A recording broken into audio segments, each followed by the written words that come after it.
সালামু আলাইকুম রহমতুল্লাহ। প্রিয় শিক্ষার্থীগণ, আজকে আমাদের ক্লাস নাম্বার 117 এবং আজকে ক্লাসের বিষয় আল মানসুব বা বিশেষ্যের গুণ।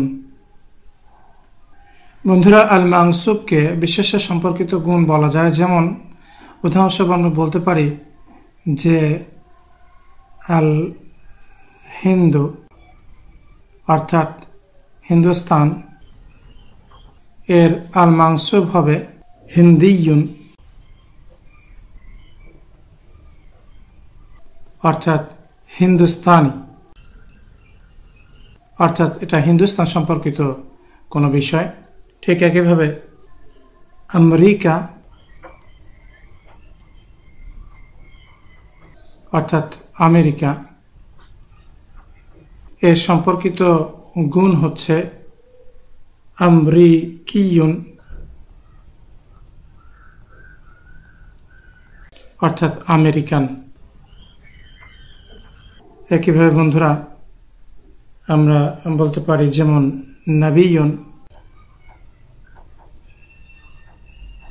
অর্থাৎ নবী, এ সম্পর্কিত আল মানসুব হবে নবাউয়ুন অর্থাৎ নববী বা নবী সুলভ। বন্ধুরা, এই হলো মূলত মানসুব। এবং একটি ইসম থেকে আল মানসুব বের করার একটি সাধারণ নিয়ম হলো যে শেষে ইয়ার উপরে তাসদীদ এবং তানবিন নিয়ে আসা এবং তার পূর্বে যে কোনো বর্ণের পূর্বে জের নিয়ে আসা, এটা হলো মানসুব করার সাধারণ নিয়ম আমরা বলতে পারি।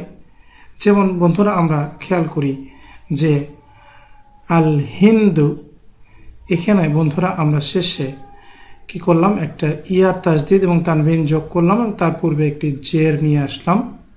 ঠিক একইভাবে আমেরিকা, বন্ধুরা এখানে আমরা খেয়াল করি যে শেষে আমরা একটা ইয়া তাসদীদ তানবিন নিয়ে আসলাম এবং তার পূর্বে একটি জের নিয়ে আসলাম। এবং বন্ধুরা নাবিয়ুন, এক্ষেত্রে বন্ধুরা আমরা খেয়াল করি যে শেষে ইয়া রয়েছে এবং তারপরে তাসদীদ এবং তানবিন রয়েছে এবং তার পূর্বে জের রয়েছে। তাহলে মানসুব করার যে সাধারণ নিয়ম সেটা হলে শেষে আমরা একটি অতিরিক্ত ইয়া তাসদীদ সহ তানবিন সহ যোগ করব এবং তার পূর্বে জের নিয়ে আসব। তবে বন্ধুরা এর সুনির্দিষ্ট কিছু নিয়ম রয়েছে। আসুন তাহলে আমরা এই নিয়মগুলো এখন দেখি।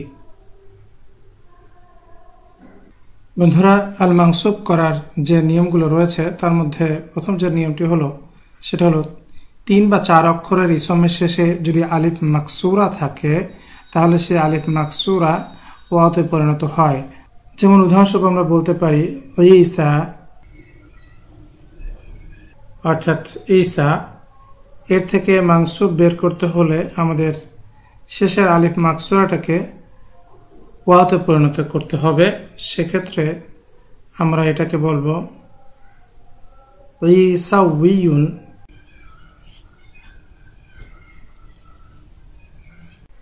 অর্থাৎ বন্ধুরা আমরা কি করেছি যে ঈসা যেহেতু এটি একটি 4 বর্ণের ইসম, সেক্ষেত্রে তার শেষের ইয়াটাকে আমরা ওয়াতে রূপান্তর করেছি। এবং বন্ধুরা সাধারণ নিয়ম অনুযায়ী যে অতিরিক্ত ইয়া এবং তারপরে তাসদীদ এবং তানবিন এবং তার পূর্বে জের, এটা তো রয়েছেই। তাহলে ঈসা এ থেকে মানসুব হলো ঈসাউইয়ুন। বন্ধুরা দ্বিতীয় যে নিয়মটা হলো সেটা হলো 5 অক্ষরের ক্ষেত্রে এই আলিফ মাকসুরা থাকলে শেষে সেটা বাদ যাবে। যেমন আমরা বলতে পারি মুস্তাফা অর্থাৎ মুস্তফা, এটা আমরা দেখছি যে 5 অক্ষরের একটি ইসম, সেক্ষেত্রে তার শেষের আলিফ মাকসুরাটি বাদ যাবে, এটা হবে মুস্তফিয়ুন।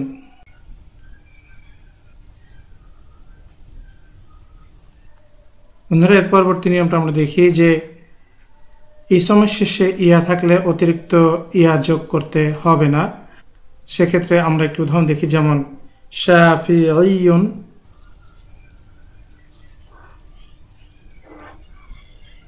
বন্ধুরা যেহেতু এক্ষেত্রে শেষে ইয়া রয়েছে সেক্ষেত্রে আর অতিরিক্ত ইয়া যোগ করতে হবে না, অর্থাৎ এটা শাফিঈয়ুনই থাকবে তার মানসুব। বন্ধুরা আল মানসুবের চতুর্থ নিয়মটি হলো শেষে গোলতা থাকলে তা বাদ যাবে। যেমন আমরা বলতে পারি মাক্কাতু অর্থাৎ মক্কা, সেক্ষেত্রে এর গোলতা বাদ যাবে, এটা হবে মাক্কিয়ুন। পঞ্চম নিয়মটি হলো ফাইলাতুন গঠনের ইসমের ইয়া এবং গোলতা বাদ যায়। যেমন আমরা একটু উদাহরণ দেখতে পারি, মাদিনাতুন অর্থাৎ মদিনা। এক্ষেত্রে বন্ধুরা যেহেতু এটা ফাইলাতুন গঠনের ইসম, সেক্ষেত্রে ইয়া এবং গোলতা বাদ যাবে, এটা হবে মাদানিয়ুন। ষষ্ঠ উদাহরণটি আমরা দেখি, ফাইলুন গঠনের ইসমের শেষে ইয়া থাকলে প্রথমে ইয়াটা ওয়াওতে পরিণত হবে এবং এর পূর্বে জবর হবে এবং শেষের ইয়া বাদ যাবে। যেমন উদাহরণস্বরূপ আমরা দেখি যে আলিয়ুন। বন্ধুরা আমরা দেখি যে এটা ফাইলুন গঠনের ইসম এবং এর শেষে ইয়া রয়েছে, অর্থাৎ শেষে এখানে দুটি ইয়া রয়েছে। সেক্ষেত্রে প্রথম ইয়াটা ওয়াওতে পরিণত হবে এবং তার পূর্বে জবর হবে, তাহলে এটা হবে আলাউইয়ুন।